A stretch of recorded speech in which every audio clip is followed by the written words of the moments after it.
Shalom. क्या किसी ने परमेश्वर को देखा है?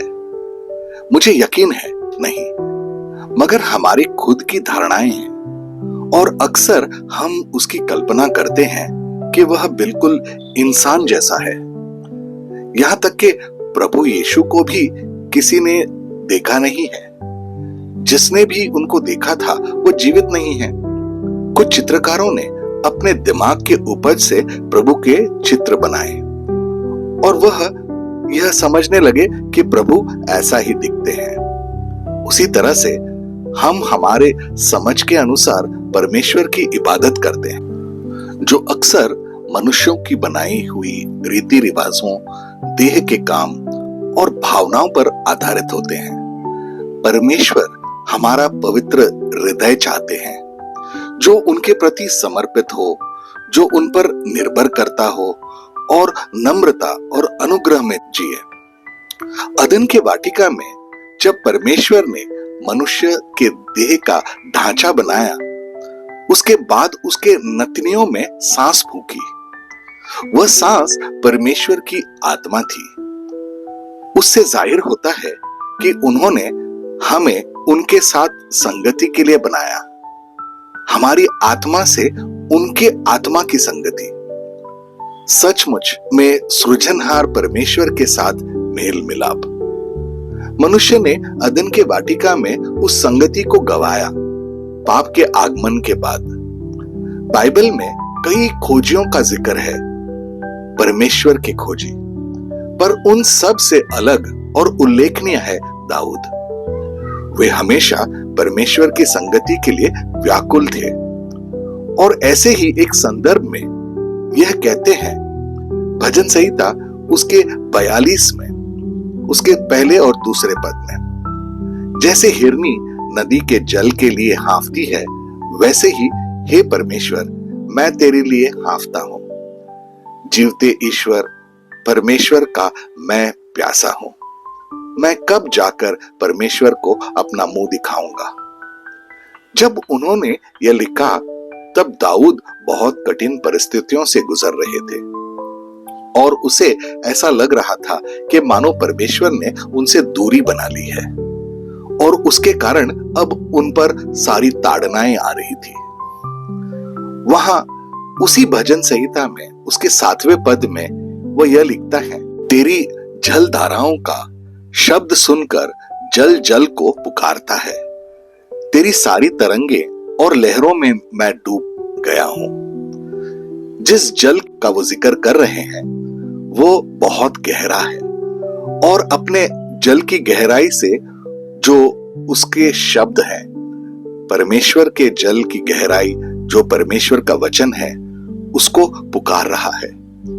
क्या हम दाऊद के परमेश्वर प्रेम की तीव्रता को समझ पा रहे हैं? यह परमेश्वर के साथ संगति भौतिक और सरल हो सकती थी, लेकिन पाप ने सब कुछ नष्ट कर दिया।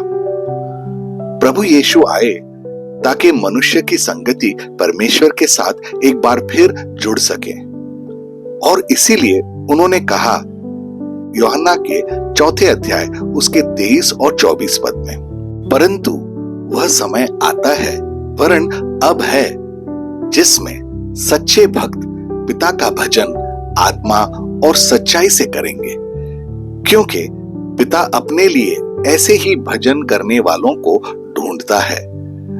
परमेश्वर आत्मा है और अवश्य है कि उसके भजन करने वाले आत्मा और सच्चाई से भजन करें। क्या हमारा ऐसा ही रिश्ता प्रभु यीशु के साथ है? अगर है तो फिर हम वचन के अनुसार जी रहे हैं और हम जो भी करते हैं वह इबादत है, जो परमेश्वर के लिए मसीह में सुगंध है। दूसरे करंथियों का 2 अध्याय उसका 15वां पद, क्योंकि हम परमेश्वर के निकट उद्धार पाने वालों और नाश होने वालों दोनों के लिए मसीह के सुगंध है। हम दुनिया जैसे इबादत नहीं करते। मसीह का एक सच्चा शिष्य देह में नहीं बल्कि आत्मा और सच्चाई में इबादत करता है और यही परमेश्वर की हमारे लिए इच्छा है। रोमियो का 12वां अध्याय उसका पहला और दूसरा पद। इसीलिए हे भाइयों, तुमसे परमेश्वर की दया स्मरण दिलाकर विनती करता हूं कि अपने शरीरों को जीवित और पवित्र और परमेश्वर को भावता हुआ बलिदान करके चढ़ाओ। यह तुम्हारी आत्मिक सेवा है।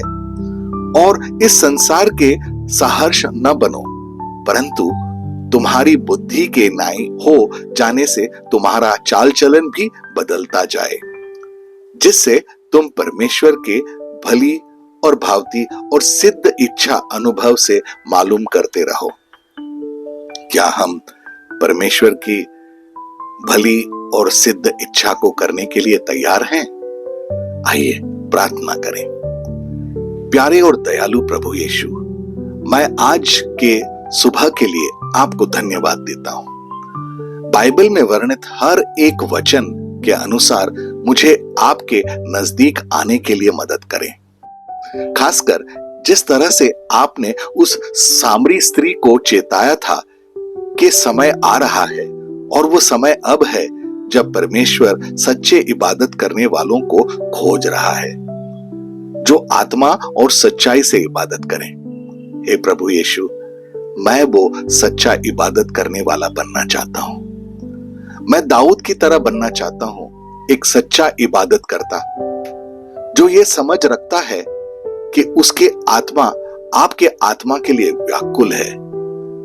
जिस तरह से उसने इबादत की, मैं भी करूं और मेरी भी इबादत आपको यीशु एक सुगंधित भेंट हो। मेरी मदद करें कि मैं आपकी आवाज सुन सकूं। हां प्रभु, फिर मैं भी कह सकूं कि जैसे हिरनी नदी के जल के लिए हांफती है, वैसे ही हे परमेश्वर मैं तेरे लिए हांफता हूं। मेरे देह को मैं आपके क्रूस पर टांग सकूं और अपने आप को एक जीवते बलि के नाई अर्पण कर सकूं, ऐसी मेरी सहायता कर। धन्यवाद प्रभु यीशु, आपके अद्भुत और अतुल्य नाम में मैं ये प्रार्थना करता हूं। आमीन और आमीन। अपने दिन की शुरुआत प्रभु यीशु से करें। सब्सक्राइब कीजिए, नोटिफिकेशंस ऑन रखिए और ये दैनिक भक्ति आपको रोज मिलेगी। धन्यवाद।